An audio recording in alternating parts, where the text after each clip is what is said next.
Welcome, everyone. Publius Virgilius Maro here, and today we will be discussing Federalist paper for Alberta number 5, Natural Law versus Civil Rights and its Importance in the Social Compact. To the people of Alberta, we will be discussing quite the important topic today and addressing the issues in Canadian and Albertan society, natural law versus civil rights and our duty as citizens in the social compact. You may notice a theme in these papers that to keep your life, liberty, and other God-given rights, you must actively participate in the operation of your government and be vigilant in your duty. The point of a social compact in society is to have a group of people who have common values, rights, and a willingness to help maintain the society they are in. The main issue with Canada and Alberta is there is no common society. There is no consensus of the citizenry on what the values and rights of the society they live in are. We have been fractured because there's no consensus of the direction that society should be headed in. Canada is broken, and Alberta is headed there. The reason this is twofold. The first reason being that there is no one single social compact in our society. Canada has too many distinct social compacts that there can be no consensus. We have a province that has not even signed on to the Canadian Charter. That is a major sign that at least one province, a hugely populated one, has set itself aside from the rest of Canada, making a strong statement that we are not like you. We have a different society that is nothing like yours. In Alberta, the stirrings of this are beginning. The people of Alberta are beginning to fracture at a time when we need unity above all. In Alberta, it has become the cities against the rural, and this hurts my soul so much. We are Albertans. We need each other. We are one people, one society. We need to come together in common cause and show the world what we can do when we are united under liberty and justice. We are all equal and free and deserving of the kind of life and freedom that the state of Alberta can give every one of us. The second point, this one much more sinister, and again, it is our fault as we have failed in our duty as citizens. We are letting our politicians, civil servants, and all in the government who are not doing their duty under the law pick and choose which laws, statutes, and rights to enforce, and on who and when for political clout.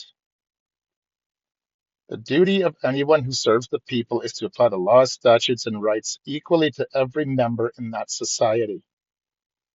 That servant of the people is not to pick and choose what to enforce or not to enforce. They are supposed to be impartial and apply as stated, equally. This has caused two things to happen to the citizens living in this social compact in Alberta and in all the others in Canada. It has unified the people, but in the worst possible way. The people no longer trust the system they live in, no longer believe in equality or justice. The perfect example of how this mistrust has built to such proportions is when COVID struck. Not all, but many immediately reacted aggressively against the regulations and vaccines. Yes, this is about freedom, but it runs deeper than that. The people telling us, trust, we know what is best for you. You're not trusted and you have not been for a long time. Many citizens saw how the government acted, not doing its sworn duty regularly, did not follow its own dictates, and came to the reasonable conclusion, why would I trust you when you have shown me there is no reason to trust? Through their own guilty actions, people only follow those whose words are backed up by action, not servants of the people on a personal crusade. What about the science? Don't you trust that? It was not an issue of the science, but the lack of trust in that institution as well. This is something many Albertans and many around the world do not understand. Pharmaceutical industry, like so many, is so profit driven now that many have lost all trust.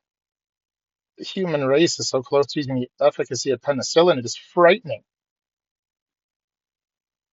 But there's nowhere near as much money put into it as everything else that is profit driven, painkillers, including government research. Why trust? You've shown you don't care. It's all about money, and the actual good and honest servants suffer for this. Now, what can be done to combat all of this loss of trust in our societal institutions?